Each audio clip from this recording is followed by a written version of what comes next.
Assalamualaikum. Kapsul FPM edisi 18 Mei 2022 bersama saya Lieutenant Muda Abdul Hakim Saufi dan akan penyampai saya Lieutenant Muda Nur Hidayah Abdullah, rangkuman berita dan informasi FPM sepanjang minggu.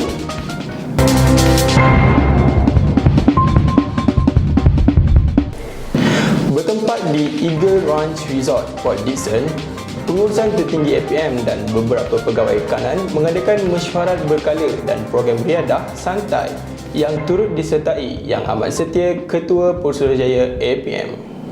Program yang berlangsung pada 12 hingga 14 Mei itu dihadiri pegawai-pegawai pengurusan tertinggi APM termasuk pengarah-pengarah Pertahanan Awam Negeri, Komandan Institut Latihan Pertahanan Awam dan pegawai-pegawai kanan serta kaki tangan yang terlibat dalam mesyuarat yang diadakan. Selain mesyuarat berkala, peluang berkumpul bersama Ketua Pusurujaya itu digunakan sebaiknya dengan pengisian pelbagai program riadah santai dan program kecergasan.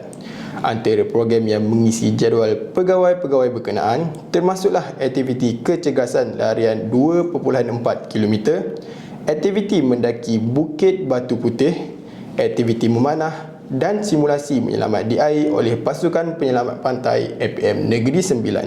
Lebih mengujakan apabila Ketua Pusurujaya APM Tuan Aminur Rahim Mohamad sendiri menguji kecekapan Pasukan Penyelamat Pantai APM Negeri Sembilan dengan secara spontan terjun sebagai mangsa untuk diselamatkan. Program sebegini selain mengeratkan ukhuwah juga turut menguji kesiapsiagaan dan kecergasan pegawai dan kaki tangan APM. Syabas diucapkan kepada semua yang terlibat. Pada 15 Mei yang lalu, APM Wilayah Persekutuan terlibat dalam program lodging at Car Free Morning sempena kempen Cuci Kuala Lumpur. Program yang merupakan inisiatif Majlis Bandaraya Kuala Lumpur di BKL itu turut melibatkan pelbagai agensi dan jabatan seperti PDRM, Rela, Alam Flora serta beberapa badan NGO.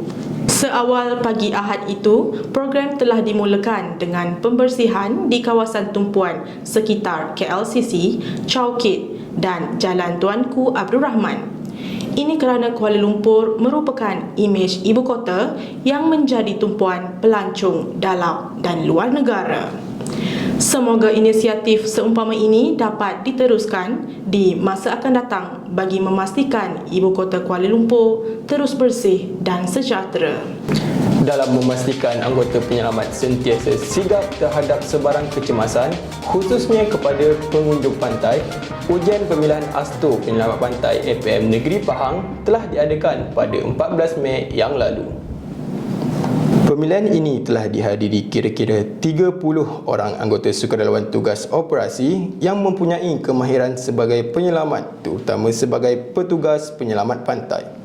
Antara daerah yang turut terlibat dalam sesi pemilihan ini adalah APM Daerah Kuantan, Daerah Pekan dan Rompin. Anggota yang hadir ke sesi pemilihan ini harus menjalani ujian kemahiran penyelamat, antaranya Run Swim Run, CPR, pengendalian serta penggunaan peralatan menyelamat iaitu Rescue Tube, surfboard, spinal board serta team carry dan juga spinal carry. Syabas dan tahniah diucapkan kepada semua yang terlibat.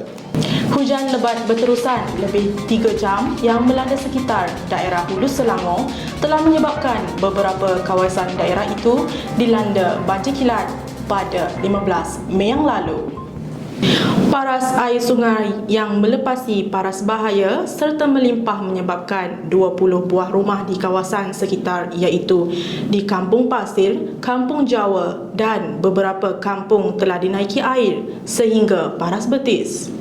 Kejadian tersebut telah menyebabkan penduduk kampung berkenaan diarahkan berpindah ke pusat pemindahan sementara yang dibuka di Sekolah Rendah Agama Said Mashhur. APM Daerah Hulu Selangor selaku Sekretariat Pengurusan Bencana Daerah telah bertindak membantu penduduk terjejas berpindah ke PPS yang dibuka sebaik sahaja dimaklumkan kejadian banjir berkenaan. Kejadian ini tidak sesekali mematahkan semangat kami sebagai anggota penyelamat pantai. Itulah ungkapan yang sentiasa disemat pada setiap anggota sukarelawan APM meskipun terdapat pelbagai cabaran yang akan ditempuh sepanjang bertugas. Ungkapan itu bersesuaian dengan kejadian anggota APM disengat obor-obor semasa menjalani latihan penyelamat pantai. Kejadian pada Sabtu yang lalu, 3 orang anggota sukarelawan penyelamat pantai APM berdepan detik cemas apabila disengat obor-obor di pesisir pantai Teluk Cempedak semasa menjalani latihan harian. Semasa kejadian, anggota penyelamat lain telah bertindak melakukan perawatan awal ke atas 3 orang rakan yang disengat bagi mengurangkan kecederaan yang dialami. Rentetan kejadian tersebut, petugas penyelamat pantai sentiasa melakukan rondaan di sekitar pantai bagi memantau pengunjung agar tidak ke kawasan tersebut bagi mengelakkan sebarang kecederaan akibat sengatan obor-obor.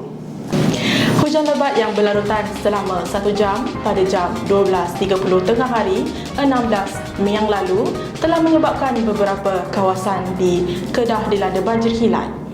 Menurut Ketua Bahagian Pengurusan Bencana dan Operasi Angkatan Pertahanan Awam Negeri Kedah, Kapten Saifuddin bin Abdullah APM, kini giat melaksanakan pemantauan dari semasa ke semasa bagi memastikan keadaan banjir kilat tidak mengancam keselamatan penduduk setempat.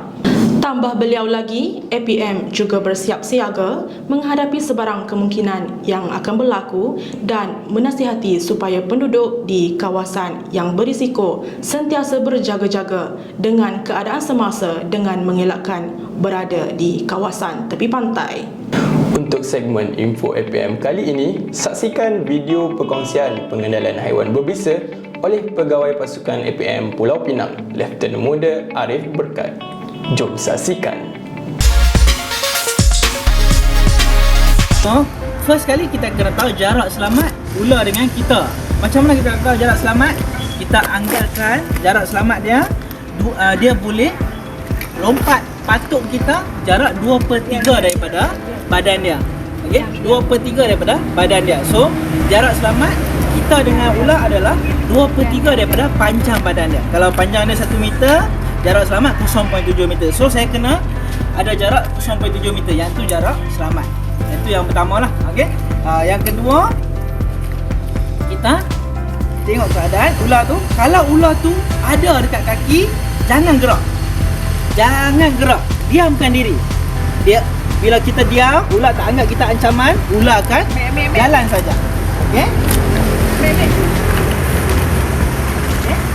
So, yang paling penting jarak selamat. Yang kedua, kalau ular tu terlalu dekat dengan kita, kita kena diamkan diri supaya ular tu tak anggap kita sebagai ancaman. Ular tu akan jalan, lalu pergi macam tu saja, macam tadi yang kita buatlah. Okay?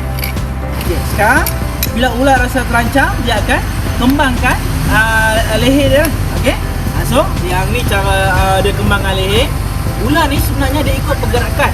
Kalau saya gerak, dia akan ikut saya. Kalau kawan saya gerak, dia akan ikut kawan saya pula. Okey? Contoh, kawan saya belah sana gerak, dia akan ikut. So, saya tak terancam dah lah, dia tak menghadap saya lah. Saya gerak balik. Okey, contoh saya gerak balik, dia akan cari punca yang gerak. Okey? So, bila berhadapan dengan ular, kurangkan pergerakan adalah cara yang terbaik untuk mengurangkan kita punya risiko dengan ular tu lah. Okay? So, ular ni the best kita tangkap dengan pengepit. Okay? Contoh, kita tangkap dengan pengepit, mesti di betul-betul belakang kepala dia, kawasan leher dia lah. Okay? So, kita tangkap dengan pengepit dari tepi lah, the best. Okay? Jangan dari depan. Okay? Dari tepi senang buat kerja.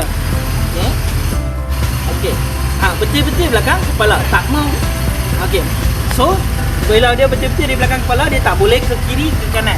Dia tak boleh bergerak. So, kita selamat untuk tangkap dia. Segmen Apa Yang Viral kali ini kami kongsikan kepada anda video kemalangan yang mengorbankan 5 pelajar Universiti Sultan Azlan Shah USAS di kilometer 245.2 Lebuh Raya Utara Selatan arah utara dekat terowong Menora pada 12 Mei yang lalu. Salam takziah diucapkan kepada keluarga mangsa. Al-Fatihah.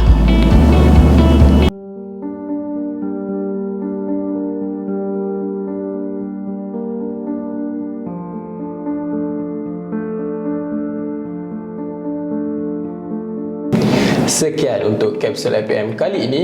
Sentiasa ikuti kami untuk mendapatkan berita dan informasi terkini berkenaan APM. Hanya yang sahih di kapsul APM. Kami tinggalkan anda dengan bingkisan video simulasi penyelamat pantai APM Negeri Sembilan. Salam hormat dan Assalamualaikum.